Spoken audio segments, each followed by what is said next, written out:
Welcome to Adding Value, the show for property owners facing the big decision. Sell as is or add value for a better return on investment. To find the answers, it's our resident auctioneer Barnesy from Auction Outcome. Well, welcome to Adding Value, and today we're mixing things up a little bit, and we're normally dealing with inside the house, the kitchens, the bathrooms, the tiles, the entranceway, but there is a part of a house that is very, very important, and we need to take a look at it, and we're lucky enough today to have Daryl from the Landsmiths, and he's going to talk us through how you can make your house look a lot more appealing to a lot more people with getting out in the garden and making some changes. Daryl, welcome to Adding Value. Thank you. Yes, well, it is the part that quite often gets forgotten. I guess lots of people that are buying houses, they're looking out the window and not really thinking hard enough about their outside investment, because that's what it is. They've already spent a heck of a lot of money. House, land package, it quite often gets forgotten about. Yeah, and house, people think kitchens and bathrooms, but when you have a beautiful garden and it's been done immaculately like your team does, people get the wow factors lifted again. Like, the house can be nice, but when you walk in and you feel like you're in, I don't know, Fiji or places you can't go these days. A resort, that's the one I'm looking for. Yeah. A resort, and that really softens houses too. Absolutely, it adds to our Kiwi lifestyle, big time. And we all know how important that is to us, I guess.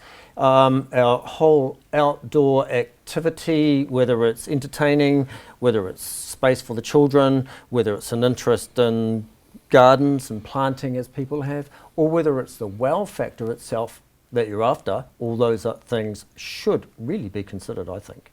Absolutely. I mean, I'm always amazed at what you can do when you've planted really, really well. And an example is we sold a property in Rose Road, and it just had this beautiful hedge that was manicured to an inch of its life. And it literally had a beautiful walled back garden. And it gave privacy, because, houses in Ponsonby and Grey Lynn, 400 and 375 square metres isn't uncommon. And so it's hard to get privacy because they're so small. But these people had built this beautiful walled hedge, and people walked in the backyard and said, it's just so private. Lovely, mate. And you know what that is? That's investment in their garden. Yeah. And you can't build a fence that big. I mean, not that you would, because if you build a fence, you'd feel like you're in a prison.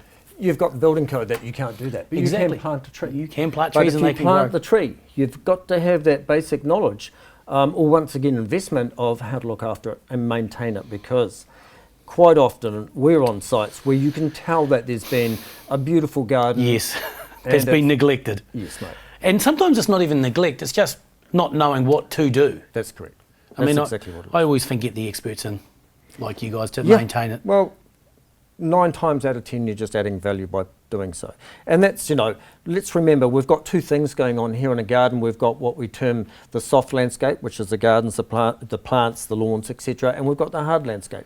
And both of those things really are different things and come along at different times within the construction or formation of the garden, and they both need good, clever thought. So Daryl, you talk with, sounds like years of experience, and you have had that, and you've been on many different shows. Do you want to tell us a little bit about the different things you've done? I remember you were on the Maggie Barry show for a long, long time. Well, those were definitely the good old days, yes. It was a few years ago now. I've still got most of my same team. We were the backup makeover artists, if you like. We needed to construct a certain size garden in one day. And those gardens were getting bigger and bigger, yeah. It was like mayhem in between. And then it was a stop for pieces to camera and all the rest of it. The gardens always turned out well. They looked good. It was a hell of a lot of hard work. But yeah, one day, it's a lot of pressure. It's a lot of pressure, man. And it was dawn till dusk as the gardens got bigger and bigger. It was a load of fun, I have to say. I met a lot of great people. I met some really good top New Zealand designers. It was hard work, but it was fun. And on top of that, we've worked for New Zealand's biggest residential building company, doing sometimes whole streets of houses. And but these days we are working for Mr. and Mrs. who have bought their house, their property, and they're wanting to upgrade, design and build a garden that now suits them, whatever stage they're at. I really enjoyed Maggie Barry's garden show, and it's interesting to hear that it was done in one day, because as the viewer, I just sat back on my couch having a cup of tea going, oh, they've had weeks, but no, one day. So we had, as I say, I think over the years, about 7 years of working on these shows, seeing how it all comes together, seeing how television works, but really also learning about, how important gardening is to Kiwis. Really. Yeah. That's what it was all about. It's surprising, Daryl, that they don't have a show going, because as you say, gardens, and especially in the current environment with not travelling and some spare cash because you didn't go to Europe or you didn't go to Italy, they're spending money on their back gardens just to make their house, because obviously, a lot of people, I think in lockdown, they sat in their house, they looked out on their bare lawn and they went, wow, that's pretty average. And then obviously got their thinking caps on and called you guys. Yeah, mate. Well, actually, Barnesy, you did right. Our inquiry has, of course, gone up over this period of time. But it is amazing because, we've got to keep remembering the Kiwi backyard is just that. We all want a bit of grass. Yep. It doesn't even have to be real grass these days. No, there's some pretty fancy fake grass that looks like grass. Mate. We all want plants. We may want our barbecue and outdoor cooking. We want our covered spaces. Yeah. And with the rise and never-ending rise in building costs, to add on a room and all the rest of it, to add on to your garden to make that an outdoor room is by comparison way cheaper, man. And so, through the building industry, we see different trends like glass splashbacks, white, making it light and bright, and different bathrooms and things. What trends are you seeing in people's backyards today? Because, there always is something that's kind of prevalent. Absolutely, and I can remember way back in the early days when it was rose gardens, and then it became natives, and as far as soft landscaping goes and planting ideas. Now we're definitely into creating that off the living room, that extended outdoor space. We have so many of our clients that are installing spa pools, swim spas, swimming pools for children's entertainment. You've got the children at home. We've got, because as you pointed to earlier, we've got these smaller sites that are just, everything's squeezed up so much. Our planting becomes so important. Our green space becomes so important. And those things aren't only visual, they're also sucking up sound waves and making, giving yourself some privacy around that as well. So it's really pumping the place out. Yeah. Stopping and thinking about the space and making the absolute best use of it. We've seen James Gorham from the renovation team. He took a one-bedroom brick and tile apartment and turned it into two. And I was gobsmacked, and because it was just really cleverly thought out. And it's the same for you. It's funny that you mentioned about the covered deck. We've just actually literally done that. Brand new deck and Lacano louvers that are going to open and close. Yes. And it just rolls straight off our dining room, and it's another living area. Exactly, mate. And the truth is, I have clients approach me this all the time. We've been through the architect, we've been to our builder, we've been talking about adding out our kitchen, and man, the costs are horrendous. Whereas now, with louver roofs, decks, carports, even swimming pools, the whole consenting process is simplified. So, and that's a really huge saving. So, endless possibilities. We've got fireplaces, we've got a number of different heating options, so we can extend our time outside, we can enclose ourselves simply, we can have music outside. It's all just there waiting. Yeah. The open fire is always interesting. I always find that, there's something about it, because we're both old, and we can remember when there was a fire at home, and it was something kind of quite lovely and nice on a winter's night, seeing it going. And if you've got a covered deck and it's all blocked in, you can be sitting there having a fire. Yeah. Would you believe we've been to one property I can think of in particular, their whole outdoor patio, right, and it would have been bigger than your or my house, was heated underneath, under the tile, outside. So you walked out with your feet and you didn't even have your I shoes guess on. so, mate. Yeah. So that's how serious some people are taking it. My personal garden, I've pumped it up. I've got different areas. I've got lighting, and that's another really important thing. Yes, Yeah? yes, no, very so, true. For a medium-sized investment, you can flick your switch at night time, and you've suddenly got your whole garden looking at you. So I think the whole thing's fantastic. I am absolutely amazed these days that there aren't more gardening shows out there that are doing the real thing. And by the real thing, I mean not somebody sneaks in behind the camera and makes the garden. I mean somebody actually doing it and giving the right advice. We get so many questions, me personally, this weekend even. do you think this would be a good investment? And are people investing? How much are they investing in their gardens? When these people have a beautiful house, this particular property was going to have the kitchen reno and all the flash stuff. The garden, for lack of a better term, was dysfunctional. It was steps down, nothing linked. The garden, when you looked out the window, it wasn't a well fact. It was quite the reverse. So naturally, there's a development potential. You mentioned earlier natives. I mean, New Zealanders are being told buy New Zealand made, look after New Zealand, because obviously, the world's gone a bit wonky there. Are you still seeing a lot of people wanting natives, or are they wanting the exotics? Or that's actually a pretty good question, actually. Planting trends do seem to change a heck of a lot, yes. Now, where you and I are based in Auckland City, we've got so many other constrictions that we need to adhere to. We need to, instantly fence off the property next door at 3 to 5 metres. Most natives, you will never buy a native hedge that tall. No. But exotics, you will. Yeah. So they're in the picture, they're in the nurseries, and they are available and they do get used. But I think these days the plant palette really is way more mixed up for very good reason. That's interesting. Thinking about that, like you say, a native's not going to get up there, so it's about functionality and what's going to give you the desired outcome. It's what you can buy in the nursery. You can't just turn up in a nursery and buy anything you want. Even when you carefully plan and you were there the week before and saw what you wanted, and you've incorporated in that garden design for very good reason, it might still not be there. So plants, people don't realise plants take years to grow and have available, and at certain times, particularly in could we term it boom times like now, sometimes plants run out. So you've got to be a little bit flexible. So Daryl, excuse my ignorance here, what's the difference between a gardener and a landscaper, or can they be a mix of both? I guess in the old days, the term was, for what I do, was a landscape gardener. And lots of people still use it these days. It's not really correct, I don't believe. In the old days, a landscape gardener, you'd plant the roses that the lady of the house probably chose. You might be skilled enough to put in a driveway, a few mowing strips and a lawn. And that was probably it. These days, man, we're just into so many new things, different things, and completely challenging things where we might be raising your ground level by 3 to 5 metres. We might be putting in a $100,000 swimming pool that's in a very awkward, difficult position that all needs to be engineered, all needs to be signed off. You need a code of compliance for all these things.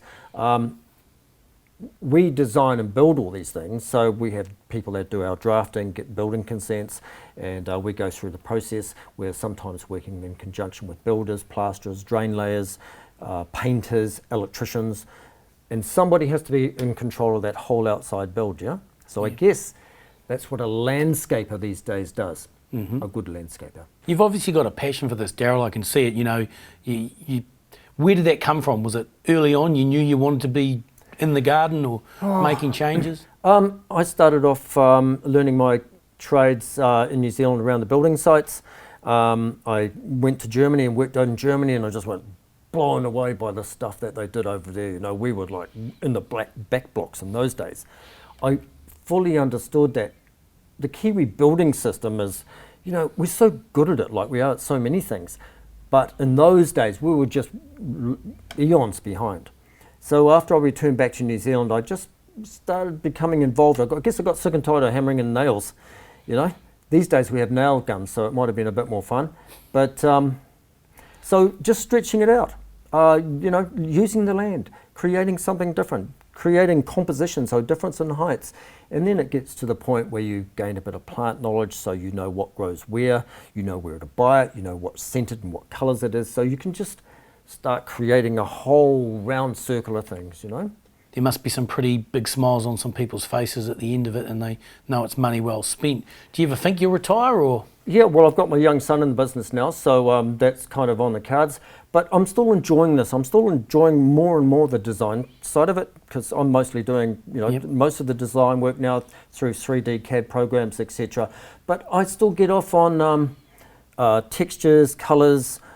The older you get, the more you learn, the more the possibilities, and you see some fantastic gardens and fantastic selections that are put together of materials, plants, and just ways turning a small area into something that's really special. It's like we're saying before, creating that wow factor. It's always there, the potential's always there, and providing the client's got the will, then we should be able to do it. And that's the challenge I actually still really love. It's like that saying, find a job you love, never work a day in your life. And I mean, you know, not every day is going to be fantastic, but when the bulk of it is enjoyment and you're delivering for somebody, you know, look, the money's there, you get paid to do a job, but when they're looking at it going, I had no idea this was even. Yes, mate. And you're quite right. And you know, that's exactly it. Some people just get blown away. Yep. And without a word of a lie, heart on chest, hand on heart, 99% of our clients are really, really pleased with what we turn out. They love the staff, my staff. Everybody's great at what we do. The last day on site, sweep up, close the gate. It looks great. And we've added value. You know, I guess with every new home build or house that somebody buys, there's competing budgets.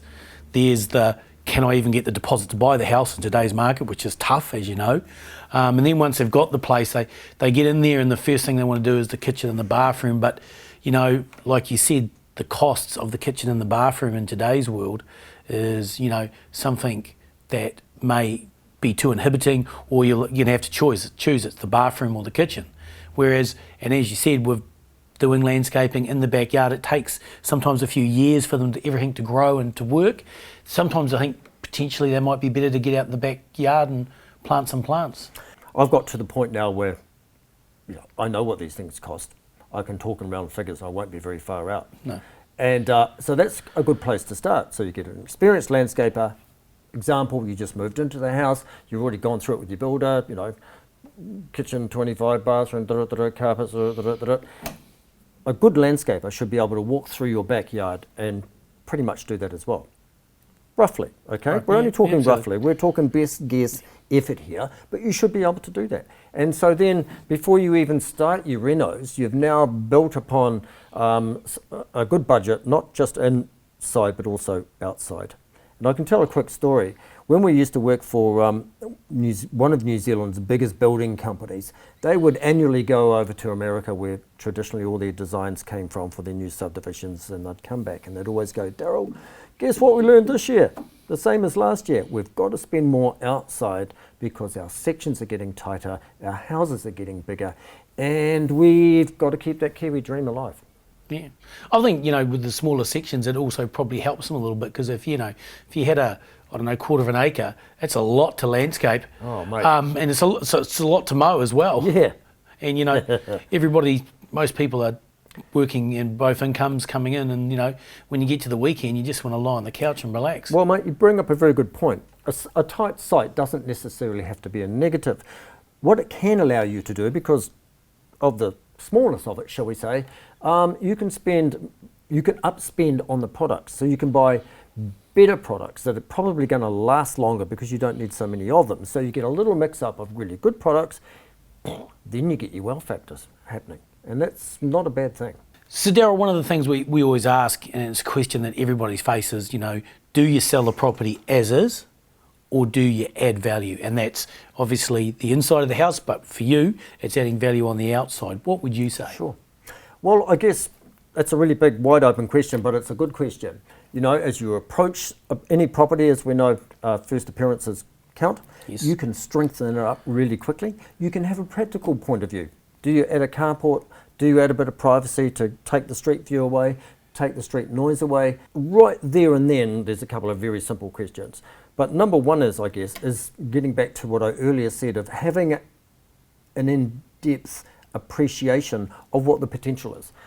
We're all different, right? We're all good at what we do. We all know our bits in life and our professions and stuff. We cannot all stand there and be able to visualize something, yeah? No. But for somebody that can, like myself, you can very quickly build that picture. And as I say, I typically know what it's going to cost. It's going to be 1,000, 3,000, 5,000, whatever. So you can get the budget, you can make some decisions around the lawn. Do you just oversow the lawn and make it look better? How long will that take? What do I have to do to make that work? Do I clean down the outside brickwork and give it a coat of paint? Do I do a treatment on the driveway to make it look newer? Do I put in some drainage just to take away the surface water so there's not water running over the driveways? So there's a whole raft of things there that some people will get immediately, but others will need somebody like myself to give some professional advice on. Yeah, I mean, guidance is going to stop you doing a mistake, and nobody Exactly. intentionally goes out there to make a mistake, but Ignorance. Ignorance Ignorance is, will do it for you every time. And it's amazing how many times somebody's going to sit back and look at something and think, I can't believe I did that. I thought it was a good idea at the time, and then they tend to normally then turn to the experts. Yeah. You know what the typical one is? Mr. gets out there on the weekend and starts spray painting his house or his fence, and you go in on the Monday and you go, we should have done this, shouldn't we? He goes, why? And I go, well, you got it all over the driveway. And he goes, oh, no, I'll get that off. And guess what? 2 months later, it's still in. And he goes, Daryl, I should have listened to you, shouldn't I? That's a good job turned into a crappy job. I always think, what's the saying on the board? If you ever thought dealing with experts was expensive, wait till you deal with amateurs. And it's so true. Yeah. One of mine is, when I walk into a places, they go, well, how much does it cost? Or what do we do here? What do we do here? And the first thing I say is, well, you don't want a cheap job. No. And you don't. Do it once, do it right. Yeah. So. And that's how you add value. That's exactly right, mate. So your landscaper should be able to tell you things that you don't know as a homeowner.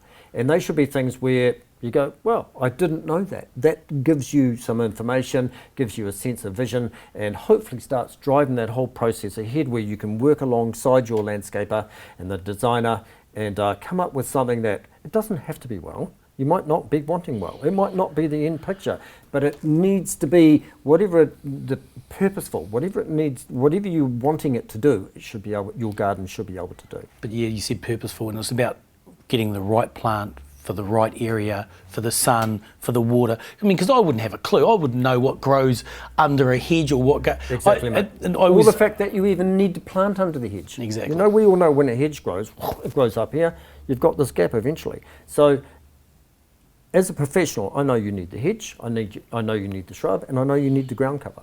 And I know how many of them you need, and I know where to buy them from a wholesaler, where I can still make my little bit, and I can still sell them on to you way cheaper than what you can go down the road and buy them. I typically say with plants, I can buy and plant cheaper than what you'll ever buy. And I'll do it right. You probably won't. So Daryl, you've done a lot of backyards and a lot of properties. Can you think of a situation where somebody was going to go to market and they got you and your team in and you did the backyard and did the landscaping and it did add value and the final outcome was pretty good? Yeah, well, I'll blow that up a little bit. We actually had one client that brought a whole street of houses. All right? Street. Whole street. There were 25 houses. That real estate agent would have been dancing. Carry on. Yeah. So it was a whole street of houses. We went through every house, every property, and built on the strengths and kind of got rid of the weak bits. And so at the end of, so it was a development thing, obviously. It was a property developer, but that's what the question is. Can you develop your garden to increase your value? Well, number one, there's one instance. I can think of about a dozen projects where we did exactly that. So every time, it's got to be the cheapest, easiest way of increasing your street appeal, increasing your livability, and how you live in the house. So it's very, very easy to do. Well, thanks for popping in and spending some time with us, Daryl. It's really important. We've realised that there's the inside of the house, but there's also the outside of the house, and that's just as crucial and can add just as much value. Absolutely. So thank you for your time. I really appreciate it. So that's adding value, and now we're realising that the back garden needs to be looked at as well as the kitchen and the bathroom. Thanks for tuning in, and we'll see you next week for another episode of Adding Value.